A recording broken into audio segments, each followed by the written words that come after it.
지금 엘리트가 얼마인지 알고 계십니까? 40억을 넘나들고 있습니다. 이 지역 자체가 지금 흐름이 이렇다라는 거예요. 반대로 지금 저평가되고 있는 상품이 있죠. 왜 지금이 기회일까? 답은 나와 있습니다. 일단은 지금까지 정비 사업을 이렇게까지 활성화시킨 적이 없었습니다.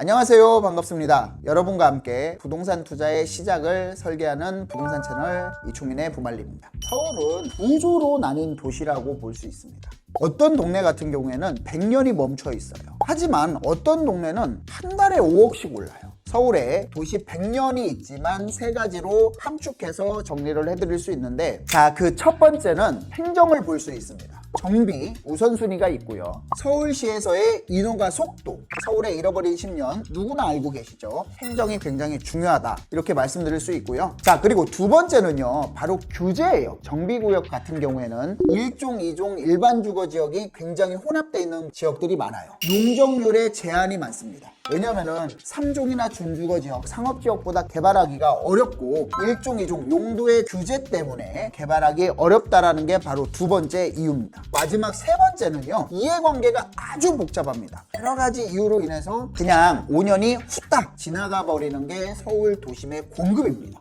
이 세 가지가 동시에 일어나면 개발은 멈춰버리는 거예요. 서울 한복판에도 이런 멈춰있는 동네가 꽤 많이 있습니다. 이런 곳이 핵심입니다. 이렇게 서울시 25개 구 중에 눈여겨볼 지역들이 있습니다. 그 지역은 잠실입니다. 엘리트로 굉장히 유명하죠. 잠실역 위주로 아파트가 굉장히 분포가 많이 됐습니다. 잠실주공 5단지 같은 경우 재건축 이슈로 인해서 항상 가격이 들썩이는 이런 동네라고 볼 수 있고요. 하지만 이렇게 활발하고 이렇게 부동산 가격이 굉장히 높게 일어나는 잠실 안에서 유독 시간이 멈춘 지역이 있습니다.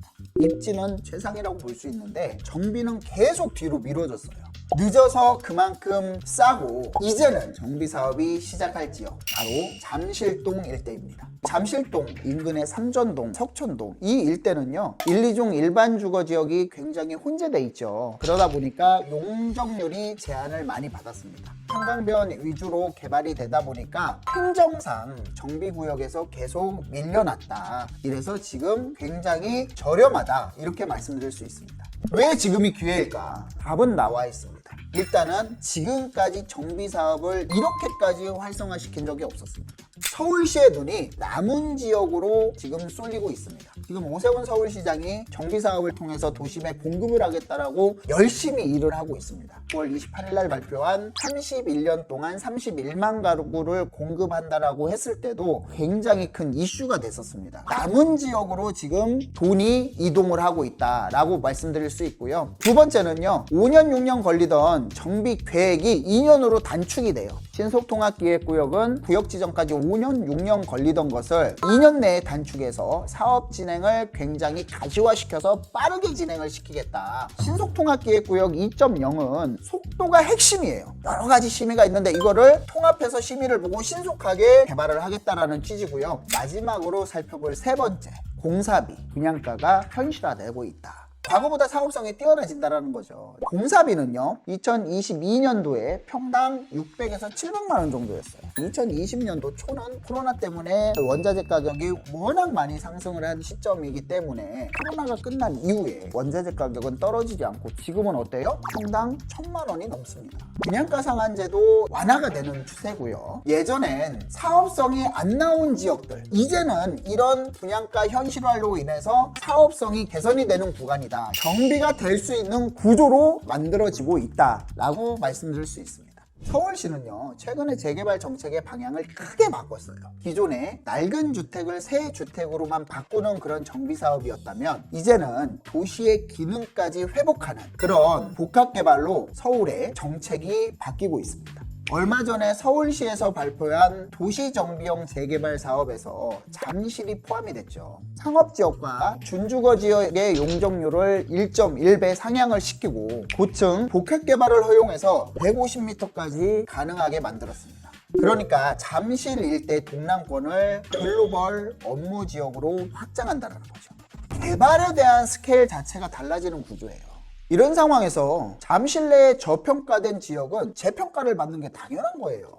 우리 이충민의 부말리를 시청하시는 우리 시청자 여러분께서는 분명히 기억을 하실 겁니다. 오세훈 서울시장이 2월 달에 강남 3구와 용산구가 토지거래 허가구역이었는데 이 지역을 잠깐 해제를 했었죠. 엘리트 28억, 30억이 안 됐었어요. 하지만 이 토지거래 허가구역을 해제하면서 시가가 33억까지 올라갔더니 부랴부랴 토지거래 허가구역을 올해 3월 24일 날 재지정에 이르렀습니다. 2025년 11월인 이 시점에서 40억을 넘나들고 있습니다. 그리고 우성 4차 6개월 안에 지금 53% 상승을 했습니다. 이 지역 자체가 지금 흐름이 이렇다라는 거예요. 반대로 지금 저평가되고 있는 상품이 있죠. 바로 빌라인데요. 개발이 가능하지만 개발이 안 된 지역들의 빌라 같은 경우에는 3억에서 6억대로 굉장히 저렴하게 거래가 되고 있습니다. 같은 생활권, 같은 학군, 같은 인프라를 모두 쓰는데 말이죠. 아파트와 빌라를 비교한다는 것 자체가 잘못됐지만 잠실 아파트 신축은요 평당 1억이에요.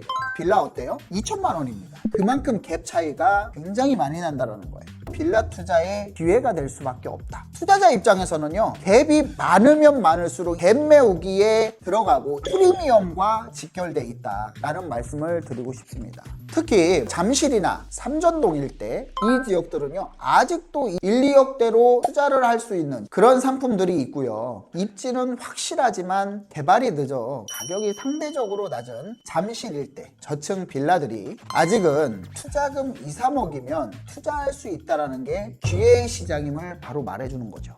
결론적으로 서울을 싸게 산다는 의미는 뭘까요? 남들이 보지 않는 타이밍을 본다는 뜻이겠죠.